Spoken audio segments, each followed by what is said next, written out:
धर्म के आधार पर तुष्टीकरण के नाम पर आरक्षण के अंदर कुछ न कुछ नुक्सेदनी करने का प्रयास किया और इसका सबसे बड़ा नुकसान एससी, एसटी और ओबीसी समाज को हुआ है। नेहरू जी से लेकर के राजीव गांधी तक कांग्रेस के प्रधानमंत्रियों ने आरक्षण का घोर विरोध किया है। आरक्षण के विरोध में लंबी लंबी चिट्ठियां स्वयं नेहरू जी ने लिखी है। कांग्रेस ने सत्ता सुख के लिए, सत्ता भूख के लिए धर्म के आधार पर आरक्षण का नया खेल खेला है। हमारे देश में बाबा साहब आंबेडकर एक दीर्घदृष्टा थे। समाज के दबे कुचले लोगों को मुख्य धारा में लाने के लिए वो प्रतिबद्ध थे और एक लंबे सोच के साथ भारत को अगर विकसित होना है तो भारत का कोई अंग दुर्बल नहीं रहना चाहिए, ये चिंता बाबा साहब को सताती थी और तब जाकर के हमारे देश में आरक्षण की व्यवस्था बनी। लेकिन वोट बैंक की राजनीति में छुपे हुए लोगों ने, डूबे हुए लोगों ने धर्म के आधार पर तुष्टीकरण के नाम पर आरक्षण के अंदर कुछ न कुछ नुक्सेदनी करने का प्रयास किया और इसका सबसे बड़ा नुकसान एससी, एसटी और ओबीसी समाज को हुआ है। आदरणीय सभापति जी, आरक्षण की कथा बहुत लंबी है।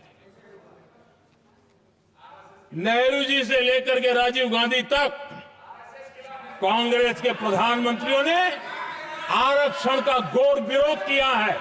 हिस्ट्री कह रही है आरक्षण के विरोध में लंबी लंबी चिट्ठियां स्वयं नेहरू जी ने लिखी है, मुख्यमंत्रियों को लिखी है।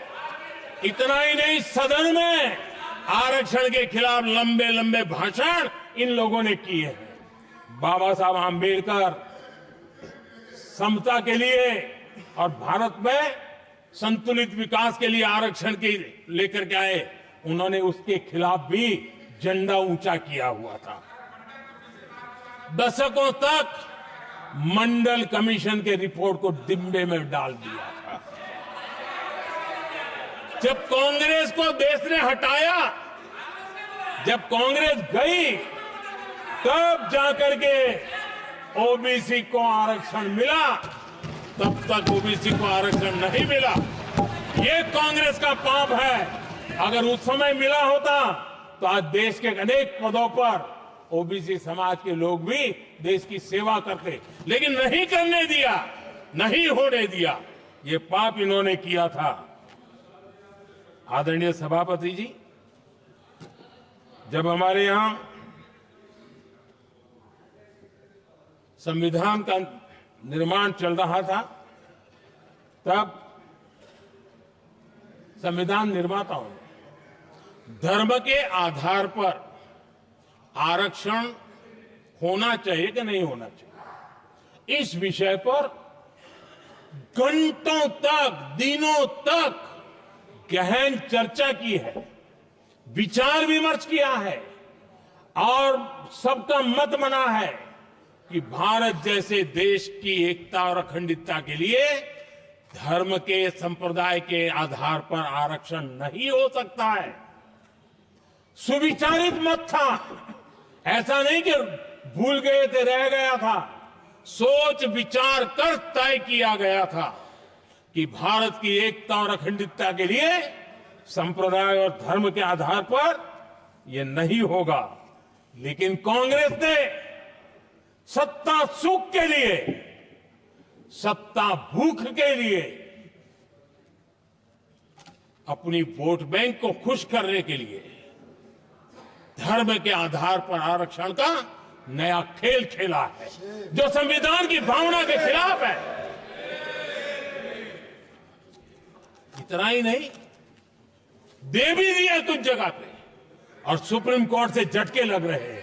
और इसलिए अब दूसरे बहाने से बहाना बता रहे हैं, ये करेंगे, वो करेंगे। मन में साफ है, धर्म के आधार पर आरक्षण देना चाहते हैं, इसलिए खेल खेले जा रहे हैं। संविधान निर्माताओं के भावनाओं पर गहरी चोट करने का ये निर्लज्ज प्रयास है। आदरणीय सभापति जी, आदरणीय सभापति जी,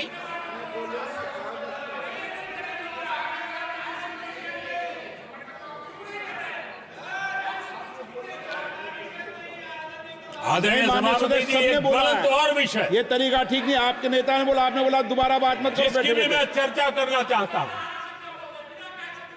और वो ज्वलंत विषय समान नागरिक संहिता, यूनिफॉर्म सिविल कोड। ये विषय भी संविधान सभा के ध्यान बाहर नहीं था। संविधान सभा ने यूनिफॉर्म सिविल कोड को लेकर के लंबी चर्चा की, गहन चर्चा की, और उन्होंने बहस के बाद निर्णय किया कि अच्छा होगा कि जो भी सरकार चुन करके आए वो उसका निर्णय करे और देश में यूनिफॉर्म सिविल कोड लागू करे। ये संविधान सभा का आदेश था। और बाबा साहब आंबेडकर ने कहा था, जो लोग संविधान को समझते नहीं है, देश को समझते नहीं है, सत्ता भूख सेवा कुछ पड़ा नहीं है, उनको पता नहीं है बाबा साहब ने क्या कहा था।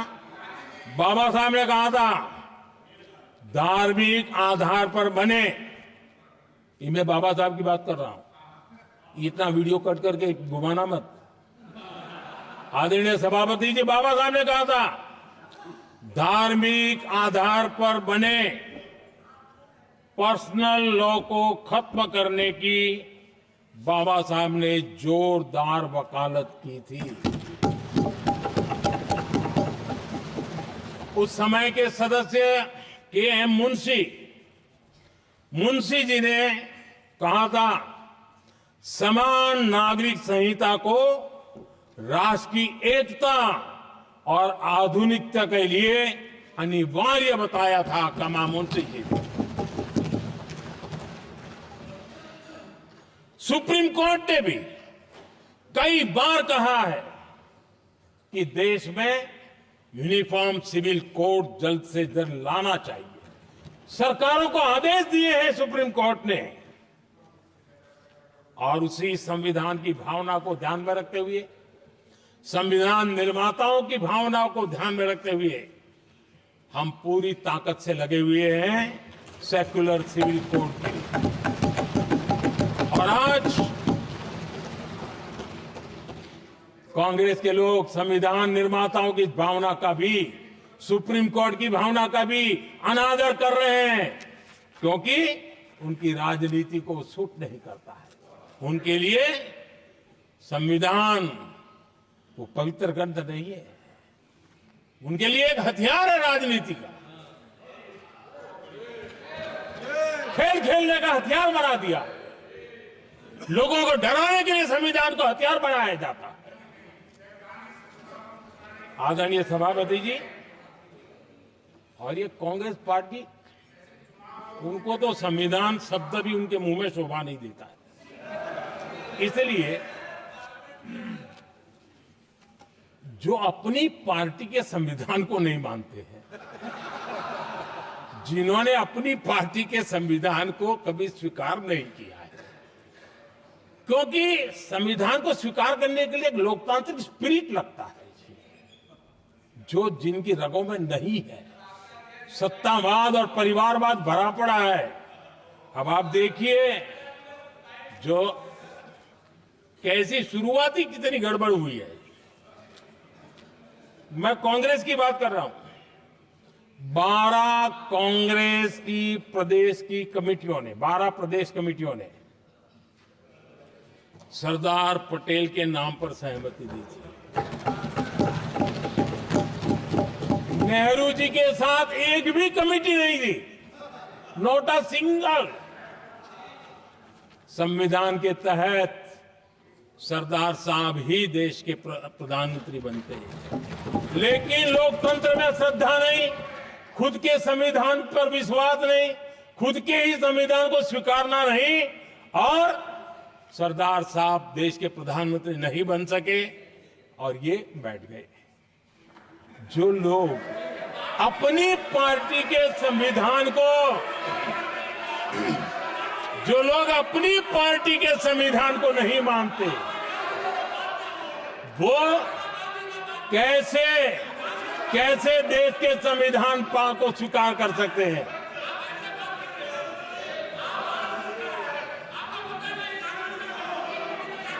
आदरणीय सभापति जी,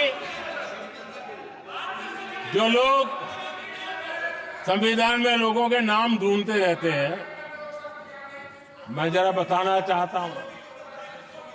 कांग्रेस पार्टी के एक अध्यक्ष हुआ करते थे और वो अति पिछड़े समाज से आते थे। अति पिछड़े, पिछड़े भी नहीं, अति पिछड़े समाज से आते हुए उनके अध्यक्ष श्रीमान सीताराम केसरी जी, कैसा अपमान किया गया। कहते हैं बाथरूम में बंद कर दिया गया, उठा करके फुटपाथ पर फेंक दिया गया। अपनी पार्टी के संविधान में ऐसा कभी नहीं लिखा गया, लेकिन अपनी पार्टी के संविधान को न मानना, लोकतंत्र की प्रक्रिया को न मानना और पूरी कांग्रेस पार्टी पर एक परिवार ने कब्जा कर लिया, लोकतंत्र को नकार दिया। आदरणीय सभापति जी,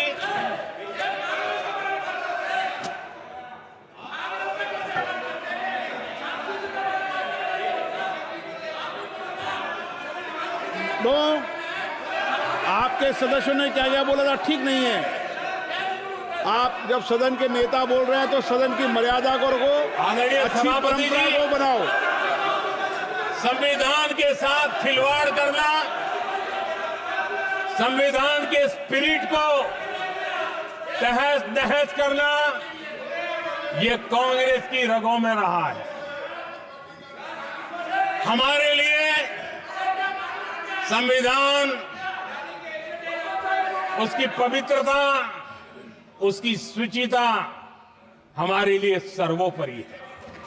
और ये शब्दों में नहीं है, जब जब हमें कसौटी पर कसा गया है, हम तप करके निकले हुए लोग हैं। मैं उदाहरण देना चाहता हूं। 1996 में सबसे बड़े दल के रूप में भारतीय जनता पार्टी जीत करके आई, सबसे बड़ा दल था। और राष्ट्रपति जी ने संविधान की भावना तहत सबसे बड़े दल को प्रधानमंत्री के शपथ के लिए बुलाया और 13 दिन सरकार चली। अगर हमें संविधान के स्पिरिट के प्रति हमारा भावना न होती